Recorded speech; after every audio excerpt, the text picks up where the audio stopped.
Welcome everyone, I would like to show you how to record audio on your iPad. So this tutorial will cover voice memos, notes and dictation. Let's get started. So first of all, I want you to open up the Voice Memos application, and to start recording, you just tap on the red recording button. Once you tap on this, you can see the recording has started and it will record all of your audio.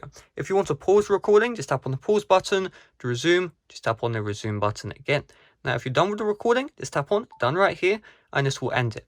Now, we have a bunch of options we can mess around with. So let's just tap on edit, and we're just going to tap on the crop tool. And here's how it works. So we're just going to crop. So we just see this arrow, so you can move these around right here.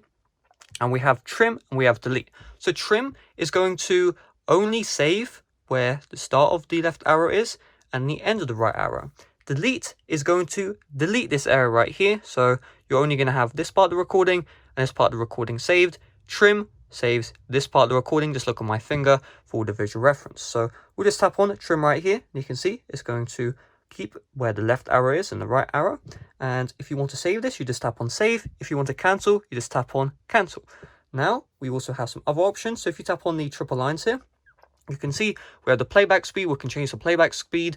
We can also skip any silence areas, and we can also enhance the recording. That just, enhances the recording. So we'll just tap on done here, and you can see just like that, it's going to skip over any silence, it's going to enhance the recording, all that good stuff. So what if you want to save this to the notes application? You just tap on the share button here. You see notes, tap on notes. You can see you can save to a new note or an existing note you have available. So let's save to an existing note.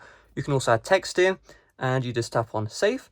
And if we just open up the notes application, let's take a look, and boom, just like that, that audio recording is here. You just tap on it to play it. And you also have these toggles right here that skip 15 seconds or rewind by 15 seconds. And if we just tap on the X here, you can close out of the menu. Now, that is how to record audio, but how do we use dictation? So let's just tap on the empty space to start a text. This works anywhere on iOS, not just the Notes app. You see this recording button right here, tap on this, and it may ask you to enable dictation for the first time. But all it's going to do, as you can see, is recording what I'm saying, and it's outputting it as text. And it's pretty darn accurate. You can see it is essentially dictating what I'm saying. That's exactly what it's doing. But how do you stop the dictation? Well, you just tap on the keyboard right here, and there you go. You can see there it is. That's actually pretty cool. It works pretty darn well. You can do this anywhere. So let's say right here, the search bar. So hi, I like blue. Boom, just like that. And you can also see that there's two ways to say hi, and it's not sure which one to use. So it's giving you the option to replace it. And yeah, there you go. So that's how to record audio on your iPad using voice memos, notes, and dictation. Thanks for watching. See you guys later. Bye bye.